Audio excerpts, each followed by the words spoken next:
Alrighty, let's bloody go. What's ever episode of the Skooshi Sports podcast. Welcome, guys. Thank you so much for tuning in.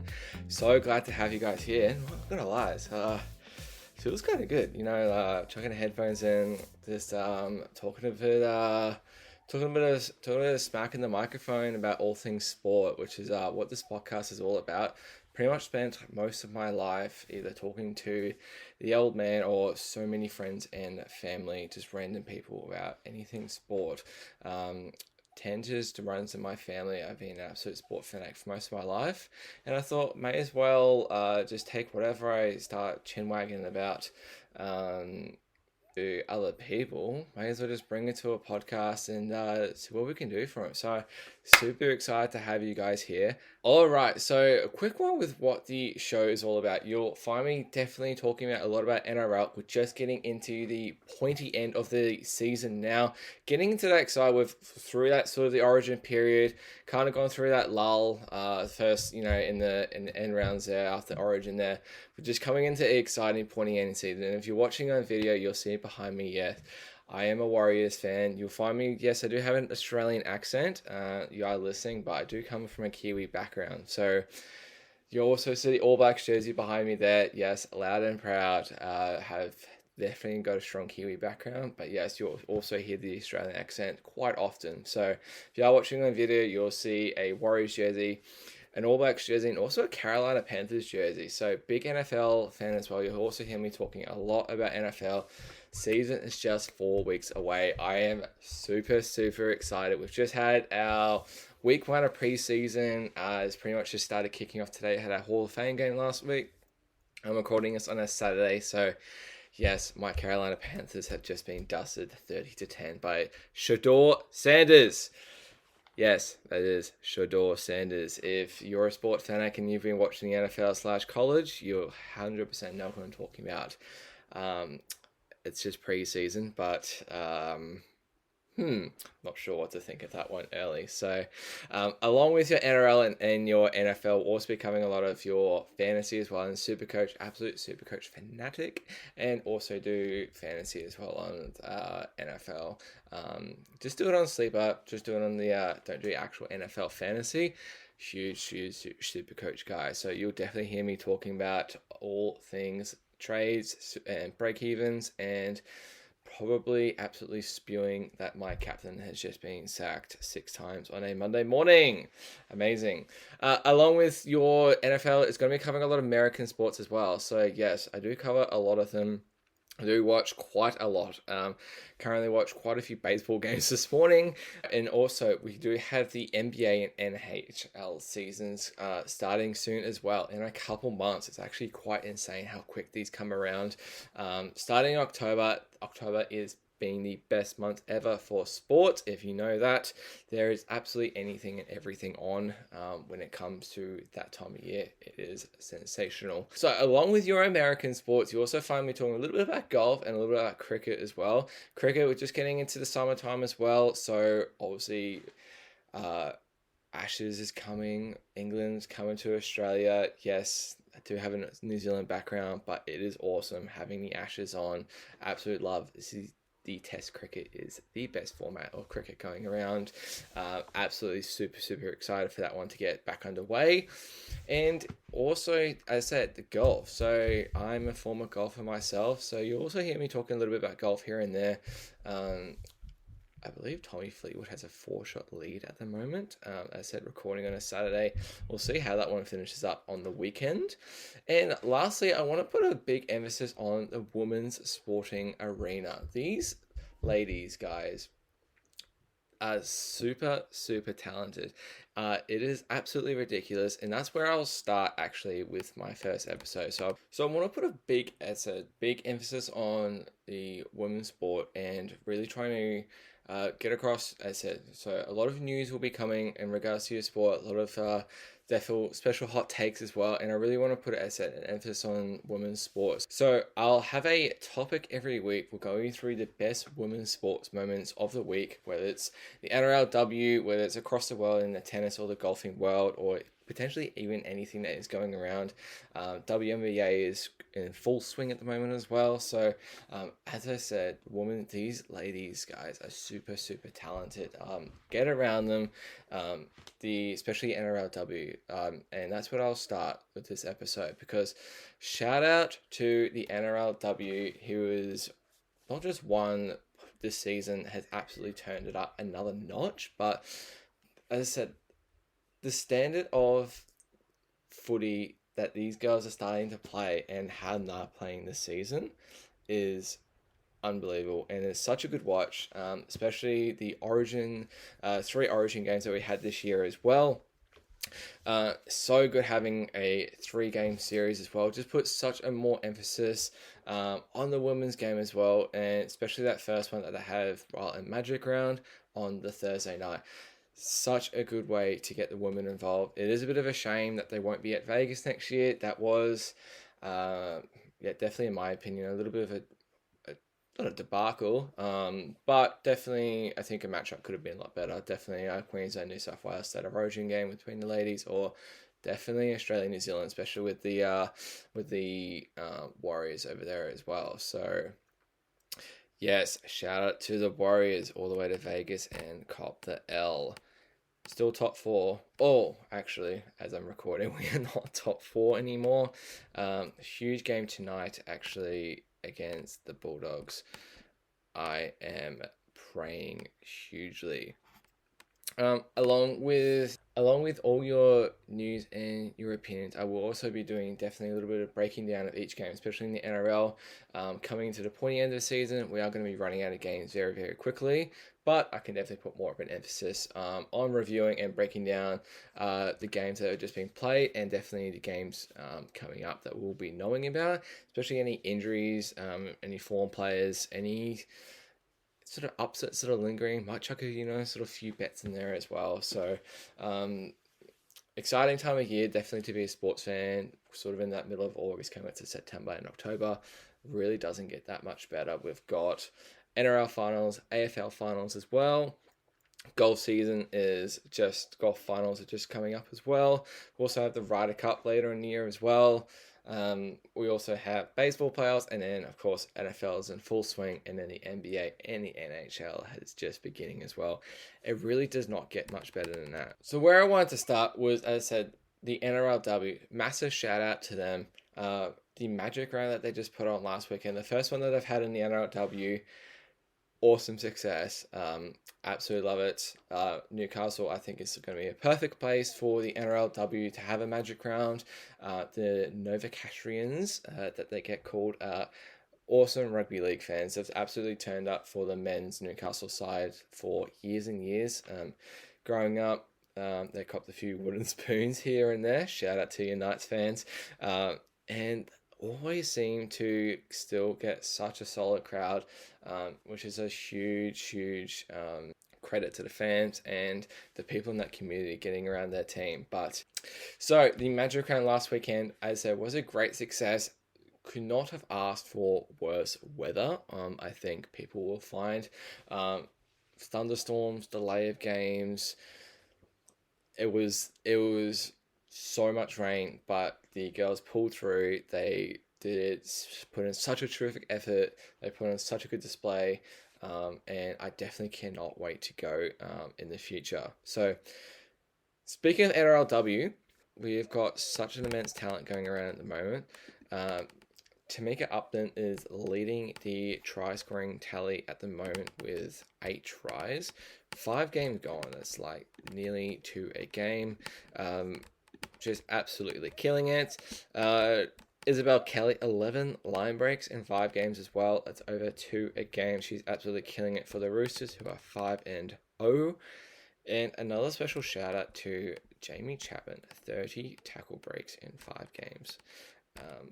What an absolute weapon on the wing there for the Gold Coast. So actually, we did have a quick look at the ladder. For the girls, we'll see. Shout out to the Warriors as well. The ladies, the Wilds girls, the Wahine, last weekend against the Cowboys. And as I said, in the massive sludge, getting the win. 12-6 against the Cowboys. Absolutely unreal. Second win of their inaugural NRLW season. So good to have them there. Yeah, love supporting. Anytime I can support another team, especially the Wires, up the Wires, I can 100% get around it. So, Roosters 5-0 at the moment. They've got the Titans this weekend. They're playing that. You'll know the result by then when you're listening to this, when it comes out. They've got the Titans on Sunday before the Titans play South in the men's. That'll absolutely be a cracker. Kind of looking forward to that one. Jamie Chapman on the wing against that Roosters and Isabel Kelly. I think Roosters will get the win there, though. So, yeah, as I say, guys, the NRLW, they're absolutely killing it this year. The talent is getting better and better. Getting more teams involved every single year is absolutely awesome to see. They're getting all the credit they deserve at the moment, and it will just continue growing the way that it's going. Getting your NRLW Magic Round implemented into the season is absolutely unreal as well. And as I said, this season is just growing. These ladies are getting better and better. They hit harder and harder. They're getting faster and faster. The quality of the game is so good to watch now. So entertaining. Guys, getting into NRL. Generally, I plan to have my weekly episodes around 45, 50, maybe to an hour. It just depends on what's happening during the week as well. Any sort of drama that's happened, definitely any sport, big events that are coming up as well. As I said, I'll be putting more of an emphasis on the NRL finals coming up, which is 5 weeks away, which is, man, that's gone so quick. It is quite scary. Quite sad, but generally when it means when the NRL season is coming to a close, something else is coming around the corner. And as I said, the NFL preseason has just kicked off. I am super buzzed for that. A little less after watching my Panthers today. Anyway, let's get into quickly the NRL, guys. We've had 3 games so far this weekend. A little bit of rain featuring as well. And a little bit of sadness for my part. My Warriors are not in the top 4 anymore. Game pending tonight against the Doggies at 7:30. This is, wow, this is a huge game. Latest news I've heard is, as you'll know when you've already listened to this, Tanner Boyd has been dropped for Tamari Martin. Tanner Boyd will be playing New South Wales Cup for the Warriors this weekend. Don't mind it. So we've got Tamari Martin and Chanel Harris-Tavita back in the halves for the Wars. Look, we had that combo a little bit last year. Tamari played really well at 7. Definitely played a lot better at the 7 than he did at the 6. It's just interesting. Obviously, Webster's trying to go for more of that attacking style play. Probably thinks we've probably been a bit too conservative in the last couple of weeks, which probably been fair, and also defensively need someone probably a little bit better on that right edge as well. That right edge is getting absolutely torn to shreds at the moment. Anytime we are playing an opponent, get on someone in the left edge, left wing or left center to score anytime. You'll most likely be making a profit, I'd say. Shout out Jethro Rinakama, who I am also playing in SuperCoach this weekend for that very reason. Also, we have got Leka is also starting on the, well, not starting on the bench, but he is being benched, which is very interesting. I have heard he was strapped up during the week, did cop a little bit of bump at the end of the game last weekend against the Dolphins. He was on the ground while Jermaine Osako was breaking my heart. Shout out to Jermaine. Thank you very much. I think we deserve to win that game, but that's okay. That win against the Knights, again, Leka, was pretty insane. So, Lecker at the 14. As of here, Tamari Martin is still on the bench, but looks like he'll come into the starting side for Tanner Boyd. Dimitri Favamunga, he's back, which is great to see. And it looks like Freddie Lassick will come into the bench as well. Huge game. Am I confident? Oh, Doggies are a very good team. Can we beat them on the day? 100%. Absolutely. I definitely think we are good enough to take it to them tonight. I would love to see us get the win. Interesting to see Team Torpiki against Jacob Kraz at the back. I am really interested to see that, but as I said, I am shooting bricks looking at Jethro Rinakama against our right edge. Have some prayers. Guys, as I said, 3 games have gone already. So we had Storm 22 against the Broncos. My God, this game, I've never seen this in my 20 years of watching rugby league. Both halves go down on the same play. It is pretty insane. If you didn't watch the game, Xavier Coates took an intercept, 95 meters strolling down the field. I thought he was going to be in. Reynolds does a hammy straight away, does not get up. And then also Ezra does a hammy as well, kind of near the top of the hamstring, I believe. The latest word out is Reynolds will be about 3 to 4 weeks, and even Ezra will probably be about 5 to 6, and as well as Cobbo. So they will be back around sort of first week of finals. I know the Broncos had the Storm. They play each other again in the last week of the regular season. So we've got 4 games to go after this. I'd say Reynolds may not be back for that one. Probably does depend on the ladder position at the time. They're definitely going to make finals, I think, in my opinion, still. Yeah, they should. But we will see. They might be fighting for like a home final at 5th or 6th. As I said, sad one for me was last night. The Panthers absolutely drilled Newcastle 48-12, and this was an absolute clinic from start to finish, pretty much. My God, it was, apart from like a 10-minute period in the second half when the Knights scored back-to-back, it was actually 5 minutes, a 51st and 56th minute. It was all Panthers. From first minute, especially in the first half, to the 40th minute, it was just a complete Panthers footy, death by 1,000 cuts. It was quite scary knowing the prospect that they could potentially be going for a 5th premiership in a row and a 6th grand final in a row. That is quite insane to think about. Does it frustrate me? Absolutely. But at the same time, I am feeling quite grateful that I live in this sort of period of time where a team has won 4 comps in a row, 5 grand finals in a row, and they're currently in the top 4 at the moment. After being last, after at round 9 or 10, I believe. The comeback has been absolutely unreal. They've won 9 in a row now. I don't believe they're gonna lose anytime soon either. I say that, I did just forget that the Panthers are playing the Storm and Combank next weekend on Thursday night. That match is going to be huge. Storm are obviously still without Jerome Hughes. He is expected to be back around first week of finals. But you still got Ryan Pappenhausen's, Harry Grant's, and your Cameron Munster still running around the field. Cameron Munster is just taking it to another level at the moment, in my opinion, as a 5'8", and just being a general leader. In the last sort of few months, definitely since he's been appointed the captain of in Origin and other sort of family stuff that's going around that's happened. He has just really turned it up, in my opinion. Absolutely destroyed. Put on a clinic against New South Wales, and that started with Tommy Dearden. I thought the way that he led that game and the way that he is sort of leading the Storm around the park while having his individual moments, such a credit to him. He's such a good player. It is insane. And then the last game last night this had chance to be a little bit better, but you just knew at some stage the Raiders again would come running downhill in the second half.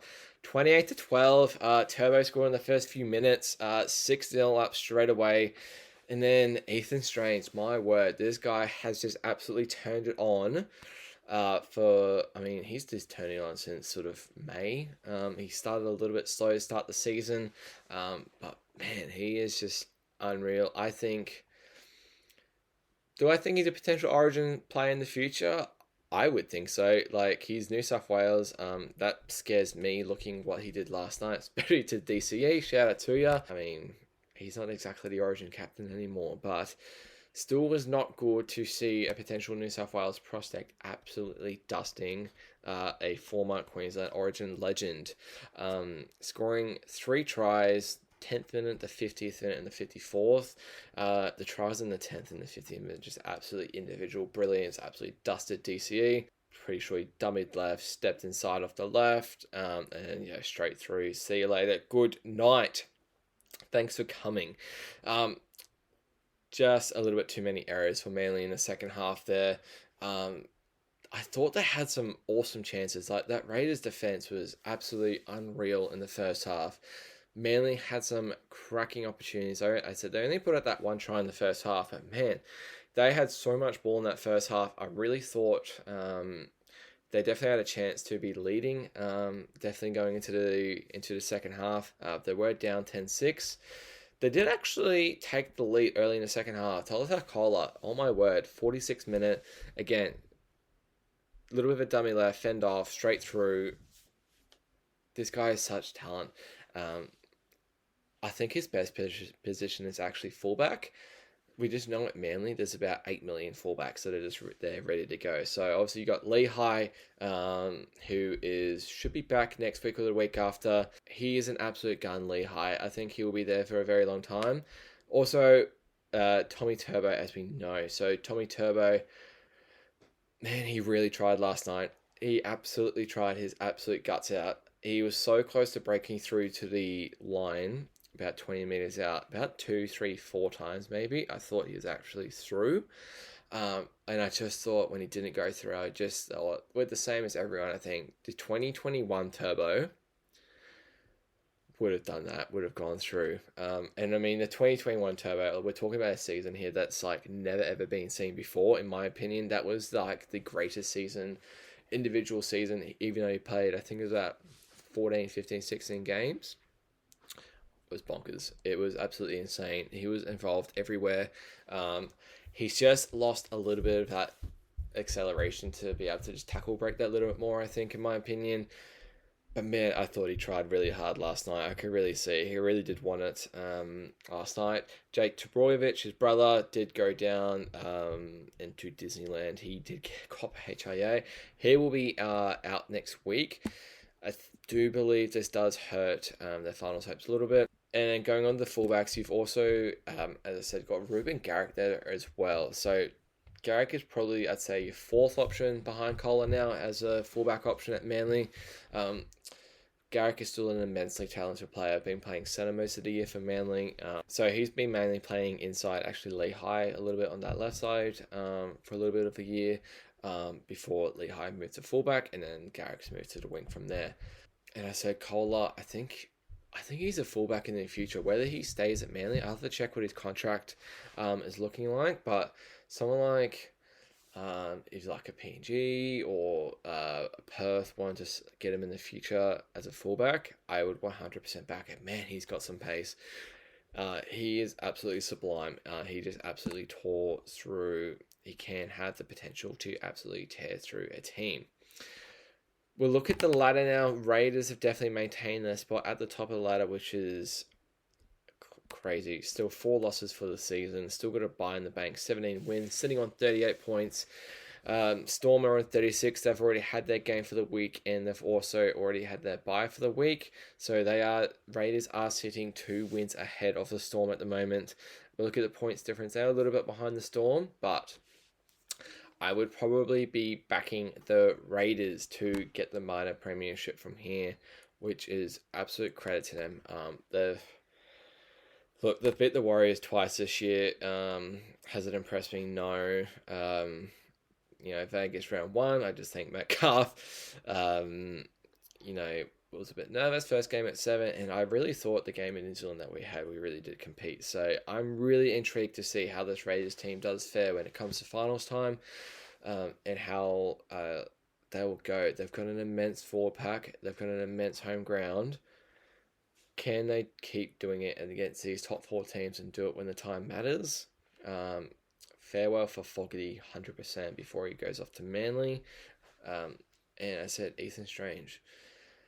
He's definitely up there with one of the form 6s, most underrated 6, I think, going around in the comp at the moment.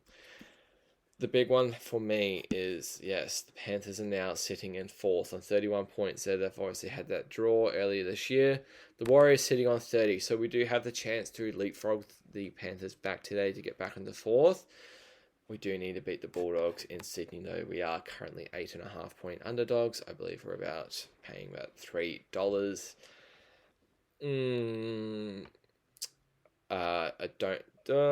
I like the points with the Warriors. I think it'll actually be quite a tight game. I don't see the Bulldogs beating us convincingly. I'd be very disappointed. It is the battle of the old Panthers assistant coaches. So Cameron Ciraldo against Andrew Webster.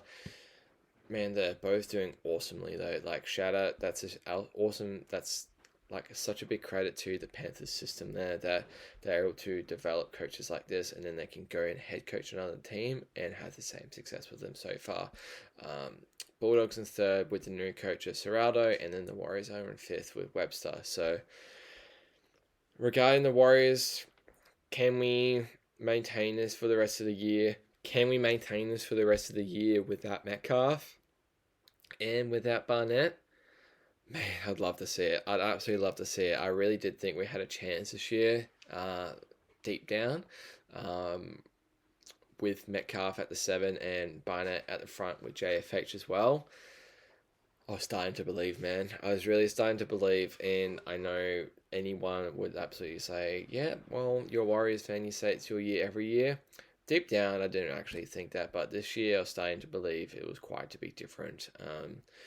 Winning a lot of games that I didn't think we usually would win a few years ago, and that is, I think, is such a credit to just the belief and the mental system that's been implemented by Andrew Webster and also James Fisher-Harris. I think he's also had a massive impact in that way as well. Broncos are at 6th at the moment on 28 points, so the Sharkies can leapfrog them today with a win over the Dragons. Man, that makes it super interesting if the Sharkies actually win today. They go to level points with the Warriors. They will actually go above the Warriors after, as I said, they have not played the Dragons as of yet, as I'm recording. I would say they'll beat the Dragons. I think actually they might beat them pretty well. I think definitely by double digits. Meant to be running in Cogra this afternoon. It's about to kick off actually in about 10 minutes actually, so I'll be watching that very soon after I get done here. Wow, man, this is such a tight ladder. Broncos wise, they are 4 points ahead of 9th at the moment. Roosters do have the Dolphins tomorrow. If the Roosters beat the Dolphins also tonight, you would already know the result. Roosters will be going the same points as the Dolphins. That means the Broncos are actually only 2 points ahead of the Dolphins and the Roosters there. Man, that makes it interesting. I'd say Ben Hunt goes to 7. Very interesting to see what happens at 6. They've got a few options. I know they've got Billy Walters can potentially play 6. You can put Moser back in at 9. You can have also Josh Rogers can come from Q-Cup as well at 6. He's definitely played his fair share of games for the Broncos, and I think he's actually been quite a good understudy when it's been needed. And you've also got Kobe Black. So if anyone is a massive rugby league nerd, you'll know Kobe Black is coming through the Q-Cup system. He is meant to be the absolute new prodigy for the Broncos that is coming through, I believe, after Adam Reynolds will finish up. Adam Reynolds has signed another year or another 2 years with the Broncos. He's been really healthy though this season, Adam Reynolds. Apart from what's just happened, I said, but it's only 3 to 4 weeks, so yes, it's at the pointy end of the season. I do think they might be able to get away with it. As I said, he's played most of the season, which is absolutely great news for them. He's just such a part of the success. He's just such a massive part of the success for the Broncos this year. Payne Haas was back as well. He was absolutely huge for the Broncos. Just looking at SuperCoach now because I know he's in my team. Yeah, 83 SuperCoach points. He was an absolute beast for them. Harry Grant, 77, also turned it on. Yeah, Munster's updated to 92. Wow, updates are very early. If you play SuperCoach like me, you'll know updates generally take at least 24 hours. They most likely happen about 2:01 Sunday afternoon when the Sunday afternoon games are kick off. Does it make you triggered? 100%. Do we keep loving SuperCoach? 100%. If you are curious to know where I'm sitting with 5 rounds to go, my rank is 1,979. I have floated in between, I'm just having a quick look here for you now, in between ranks from about round 13 to now. I've been from 2,700th all the way back to 1,400th. So I have not moved from 1,400th to 2,700th in 10 weeks. It's just been a little bit ups and downs. Have a good week, cannot back it up. That is just super frustrating. I started the season super hot. I was in the top 1,000, 660. I got all the way. My best rank was 408.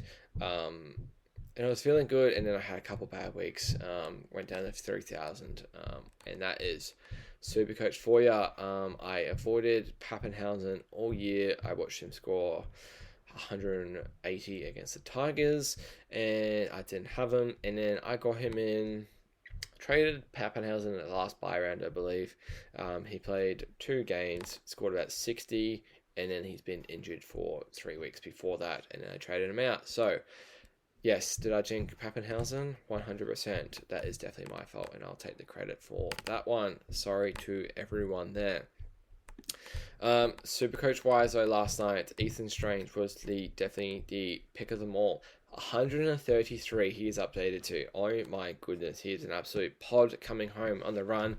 They do have one buy, so have to see when the buy is. I think it is actually next week or the week after. For me, I've got Matty Bird and I've also got Jaden Campbell. So Jaden Campbell's got the Rabbitohs tomorrow at home. I believe it's meant to be good weather on the Gold Coast as well. That could literally be anything. And for me this week, I've just done one trade. It is that kind of end of the season. I do have 4 trades left after this week. I've just done the one trade. I've pretty much, feel like I've managed trades really well this year. I have traded Herbie. I've had Herbie actually most of the year. I got him in pretty early. I got a lot of his. I believe I got him in when he got that first try, and he scored like 8 games in a row. I've traded Herbie because he's just coming off that hamstring injury where he's on for about 130 last week against my Warriors. Still lost. Alex Johnston, going for a pod play. I'm, as I said, sick of being in this position where I am now, of being in the top 2,500 to 1,500th. I really want to make top 1,000 for sure, and if I can make top 500, that would be awesome. It's my 3rd year of doing NRL SuperCoach. I'm actually obsessed with it. It is quite insane. Listen to my fair share of podcasts, and does it destroy my weekend?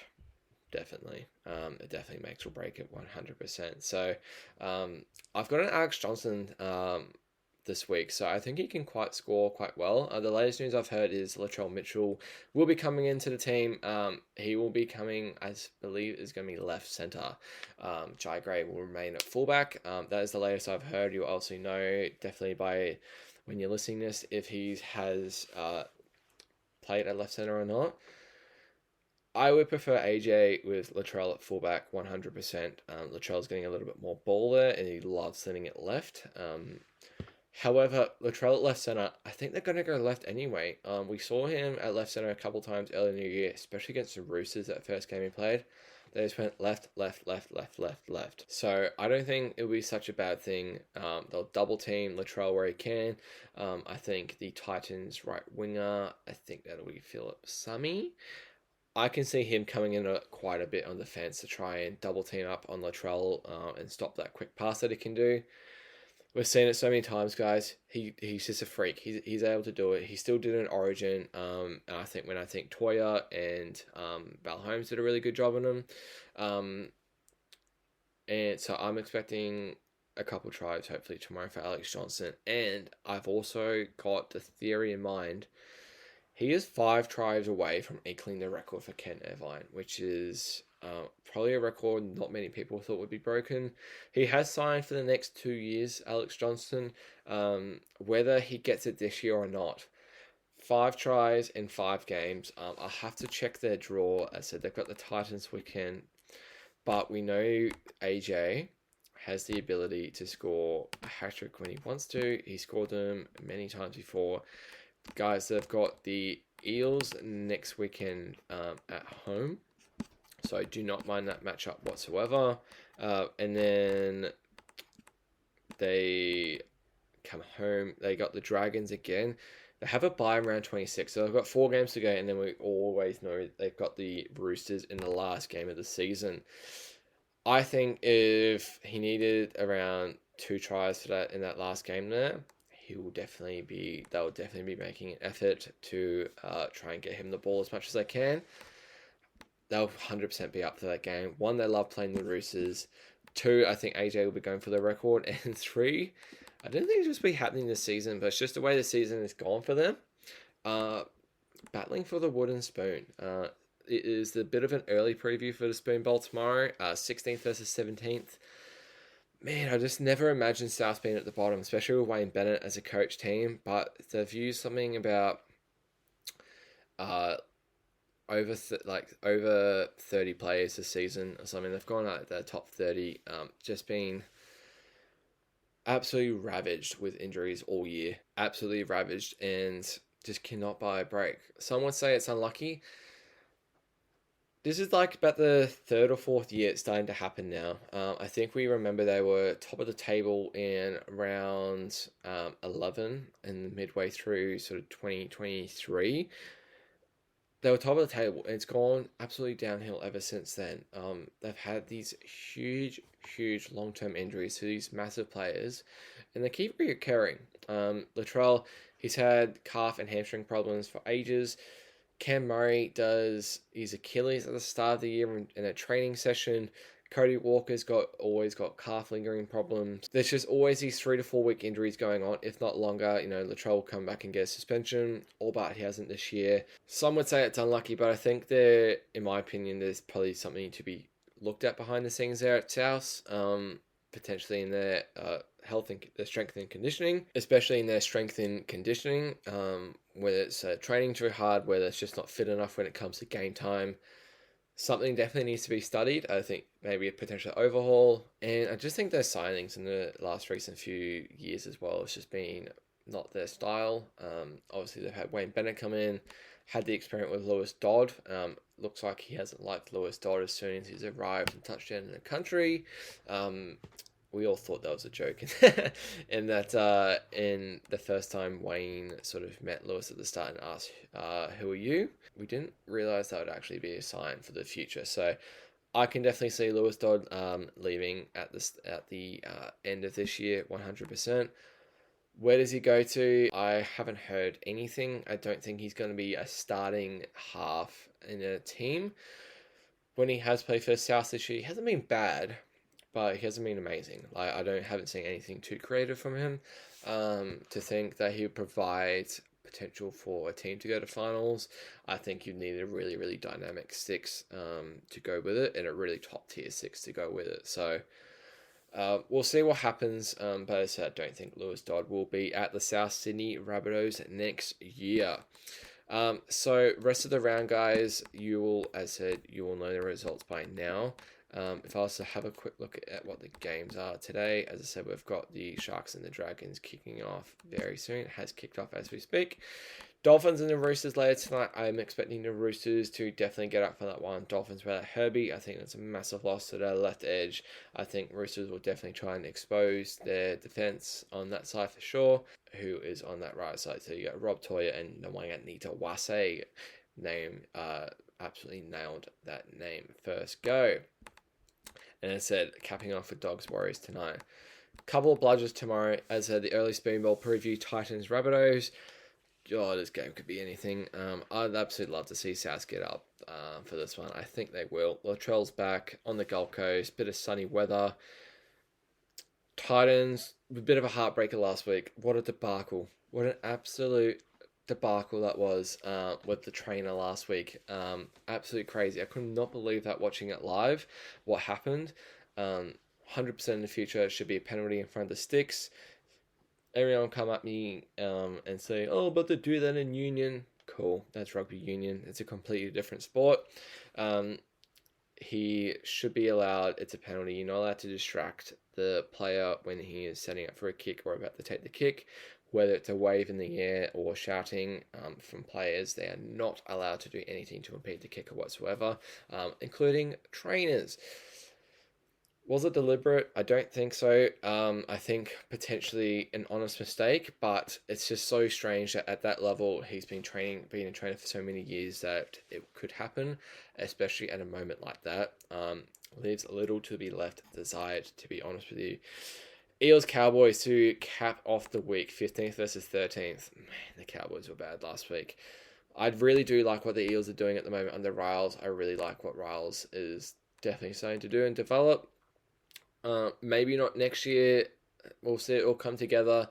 I think maybe near the back end of next year. Could they push for a top 8 next year? I'm not sure. I definitely think in a couple of years, I can definitely see them being a really good dynamic young team. They got sort of Josh Papali'i coming in at 6 there. Isaiah Ioni coming in at fullback. He's been immense this year. He is definitely up there for Rookie of the Year. In my opinion, he'll definitely go very close with one Leka Halasima from the Warriors. He is just absolutely killing it at the moment. And obviously Mitch Moses in at 7. And also you've got Riley Smith there at 9. They've also got Talon Da Silva there as well. So I think that's a really good duo to be had there at hooker next year.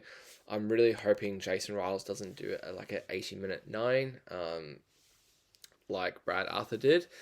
I think that'd be so much better with either Riley or Talon playing about 55 to 60. Maybe Riley doing a lot of the harder work in the middle at the start of the game with a bit of tackling. I can definitely see Talon coming on a little bit later and being a really dynamic piece in next year. Exciting things happening down in Para, in my opinion. All right. NFL. As I said, guys, the regular season is just 4 weeks away. I am absolutely buzzing for it. Nothing like getting ready for the NFL season. So many trades, so many ins and outs from the season to look at, in the offseason to look at. So many big acquisitions. As I said, we've just had preseason week 1 has pretty much just started today. We had the Hall of Fame game last week. All right, let's just get into it. My Carolina Panthers. Did I expect better in a preseason game? 100%. Is it just a preseason game? Yes. First question, did I expect better? 100% I did. Hugely disappointed. Bryce Young played the first 2 drives of the game with a couple of our first as well. Thielen had a couple of really good receptions as well. And a rookie I am super, super pumped for this year. Ted McMillan. He looks like an absolute gun. I am super, super excited for him to get stuck in. I think he'll take a few weeks to start to get involved and start to get used to Bryce a little bit and just used to actually playing NFL level. I'd love to see him start kickoff as soon as possible. I think Adam Thielen will be getting a lot of the early ball though to start the year. We've got week 1 against the Jags coming up in 4 weeks. Conceding 30 points against not even the Cleveland Browns 1s or 2s, like the QB1 or the QB2. Maybe not even their QB3, but their QB4 in the first half and then the QB5 in the second half. To concede 30 points is extremely concerning. Just all types of stuff is going on. Like fumbles off the punt returns. Shador, man. Looked better than definitely what was expected for sure going on in the media. Huge attention was on him today. First preseason game in the NFL. First proper game wearing an NFL uniform. Obviously getting drafted quite late last year. Later than expected from Colorado. He's not expected to do much this year. Whether he actually even gets game time, I'm not even that sure about it. Joe Flacco is expected to be the starting quarterback in week 1 for the Cleveland Browns. You've still got Kenny Pickett. Oh my God, they killed Kenny. He's expected to be QB2. He's fighting a hamstring injury at the moment, so I don't think he'll probably be playing much preseason. Does look like they'll be starting with Joe Flacco, though. They've also got Dylan Gabriel as well from QB3. He's from Oregon. he's expected to be better than Shedeur Sanders. He's got a little bit of an injury as well at the moment. And then they've just also got in Tyler Snoop Huntley. He played the second half today for the Cleveland Browns. He's just come from the Baltimore Ravens. He's a really decent backup in my opinion. That's why I think we'll struggle to see Shedeur this year. However, this Browns team, yes, they won 30-10 in a preseason game today. I think they'll be absolutely brutal this year. I don't think they're very well coached. They've just had so much drama at quarterback the last sort of few years. The whole situation with Deshaun Watson, he's not there anymore. But Joe Flacco is still starting for an NFL team in 2025. When I started watching NFL about 6 years ago, he just got dropped for Lamar Jackson in a playoff game. So it's crazy to see that even 6 years later, when Lamar has 2-time MVP now and Joe Flacco is still starting for an NFL team at quarterback, it just it leaves a lot to be desired. And there's just not that much going on. They're going to be absolutely brutal this year. Super tough division as well at the end. I think the Steelers for Aaron Rodgers. I think Mike Tomlin as well. He always gets them up for the season. They're going to finish anywhere around from that 9-8, 10-7, 11-6 record maybe. You just don't know what you're expecting with Aaron Rodgers. I think the trade for DK Metcalf as well, I think that'll be a really good duo. They might take a little bit to get started as well. My only concern with the Steelers is Rodgers learning a new offense again. He was in Green Bay for so long and then went to the Jets. Obviously, famously had his Achilles gone in the first minute, pretty much, of their game against the Bills in 2023. And then last year, they just weren't that good last year either.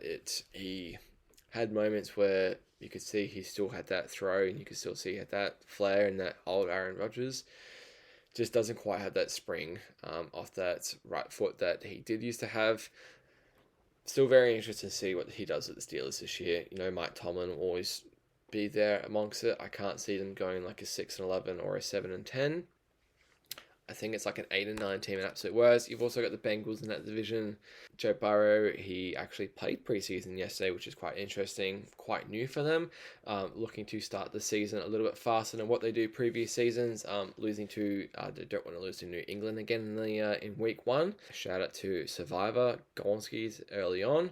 They've got the Cleveland Browns in week 1. They are minus 5.5 point favorites in Cleveland for week 1. Joe Burrow, 2 drives in preseason and 2 touchdowns. Him and Jamar Chase looks like they'll be continuing the same thing this year. Jamar Chase off a triple crown. I would say he's going to go number 1 in fantasy this year. I'd have to have a really deeper look. And I'm really hoping kind of for that number 1 pick. SuperCoach wise, he was the first one drafted into my team. So, man, I am pumped for the NFL SuperCoach. It is so good to have NFL SuperCoach here. Let me pull up my team. I've just drafted my first team. I can't wait. Something completely new. Something to get super excited about again on a Monday morning. Like there isn't enough. Like I don't have Fantasy Survivor and a million other bets going on. And a Monday morning at 3 a.m. Let's just chuck in the fact that my captain could throw a pick 6 and, it's just, on the Octobox, but the fact that it's on the Octobox might make it a little bit better. How good is Red Zone? Joe Burrow is also drafted into my team as well. I think they're going to have a very similar year to last year. Offense is going to be absolutely dynamite. Him, Jamar Chase, and T. Higgins going to absolutely kill it. Chase Brown in his second year as well. I think he's a really good running back. I think he's really coming on last year as well as a rookie. You got Mike Gesicki at tight end as well, but it's the defense. The defense is going to be absolutely hot garbage as well. It's going to be about as bad as my Carolina Panthers. So, my Carolina Panthers, am I optimistic about their season coming up? Yes. we had a good finish to the season last year. I think Bryce, when he came back into the team, developed quite a bit. Was actually really, really good to see finally. You can clearly see in college that there was a really good football player there, in my opinion. He just struggled so early last year. I mean, didn't exactly have a ton of receivers to throw to, but he was so poor as well. Could barely throw the ball downfield. Could barely see over them. So I'm not sure what's happened now, but we've got a really good O-line now to guard him, which is really good. We retained all of our starting 5 from last year, which is absolutely huge. We definitely should have a top 5 O-line in the league again. I think we could probably maybe be a similar team to the Bengals, where we have like this really good offense of your Bryce Young. We've got a really good backfield now, I think, as well. We've got Chuba Hubbard, we've got Rico Dowdle, we've got Travis Etienne as well. I think it's a really good 3 running backs to have. I think Bryce really does have potential to, if he continues what he did the end of last year, to really have an anything kind of season on offense. Adam Thielen, Ted McMillan, I'm super buzzed just to see how this Ted McMillan goes as a rookie. I think this kid is going to be an absolute star. I hope we lock him up. I hope he's going to be as good as what we say. Drafted in the first round this year. It really could be anything. It could be a 4-13 season, or it could be like a 12-5 season. I'm still not sure at this point. It sounds crazy, but if everything was somehow the defense was not that bad, which it will be bad, he could have an MVP type of season. Apologies for the barking in the background. I really do think he has that in him. I'm not sure if that's just me being a really, really optimistic Panthers fan, which I haven't been the last few years. I've just got a bit of a different vibe this year. I like what Dave Canales is doing as well. I think I like a nice young coach. I like someone who is really fired up for the team as well. I've got a bit of optimism this year about us. I say that, and then we're going to get dumped by 30 probably against the Jags week 1.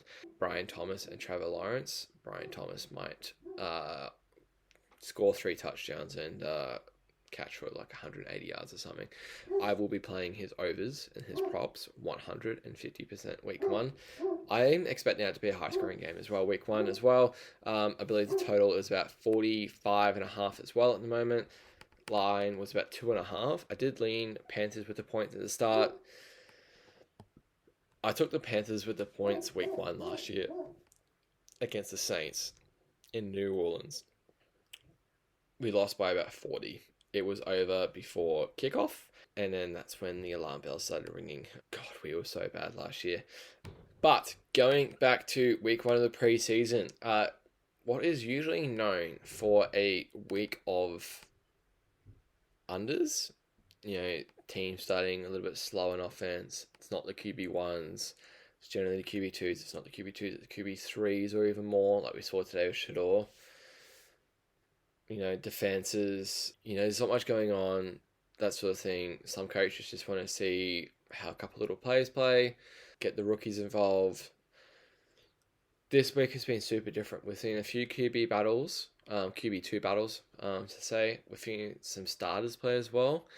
And then we're seeing someone like Shador play where he's actually got something to prove. And it's seen the points go super high. We are looking at 5 overs, I think, out of the 6 today. Or not today, but we've had 3 games yesterday and 3 today. I believe 5 or 6 of them have gone over, which is pretty insane. And that was, even the Lions-Falcons game didn't quite finish. There was a corner for the Lions who did go down. I've heard he's okay. But yes, definitely thinking of him, hoping everything is okay there. Lots of preseason, more to be continued tomorrow morning. Got some really good, interesting games to sort of look at. But yes, we have a huge focus on the next 4 weeks going into week 1. Man, I am excited. Friday, September the 5th. Honestly, Dallas Cowboys at Philadelphia Eagles. Get ready. I am bloody excited. Eagles just gone back to a 7-point favorite in that one. I did definitely lean Philadelphia early. sorry, I definitely leaned Dallas early. This whole stuff with Micah Parsons going on, it's just, I'm not loving it. I'm really not loving it. He's not even, he might even be out week 1 now, which is a huge loss for them. I definitely lean Philly now for that one.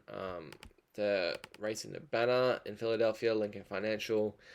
I really do think they could potentially put a lot of points on. Yeah, that Dallas defense is it's gonna sting without definitely Micah Parsons there in the rush. And lastly, we'll just touch a little bit on the golf. I mentioned at the start, just had a quick look at the scores. Tommy Fleetwood in the FedEx St. Jude has got a 4-shot lead, sitting at 13 under. He's gone 63-64, 6 under today. Morikawa is sitting at 9 under, so is Akshay Bhatia and Justin Rose are both at 9 under. Tommy has so many top 5s, it's not even funny, including majors. I believe he's just finished top 4 in majors either this year or last year. He just can't break through. Not sure what it is. We saw Cam Young win last week and get the breakthrough finally. Maybe it is Tommy's chance this weekend, Tommy's time this weekend to get that dub and the first PGA Tour victory. Man, he's just blown in a couple times, so we'll see what happens there. I definitely love to see Tommy win. He's one of the good guys of the tour. You can just see he's such a talented player. He's represented the European Ryder Cup team plenty of times. He'll be there once again later this year, 150%. And I would love to see him. He'll obviously play well for Europe. He'll definitely win some matches, I would say, touch wood. And I'd love to see him definitely get the win for Europe, because I love to see the Europeans get up for it. It just seems to mean a little bit more. Not sure why. Europeans get it, the Ryder Cup, like Queenslanders get Origin. And I'll leave it at that. My hot opinion for the night. Guys, thank you so much for tuning into the first episode of the Skooshi Sports podcast. I'm going to leave it there. This will be coming out, as I said, in a couple of days. Just got to jiggle around with my editing for the first time and just finding sort of my niche and what I want to go towards.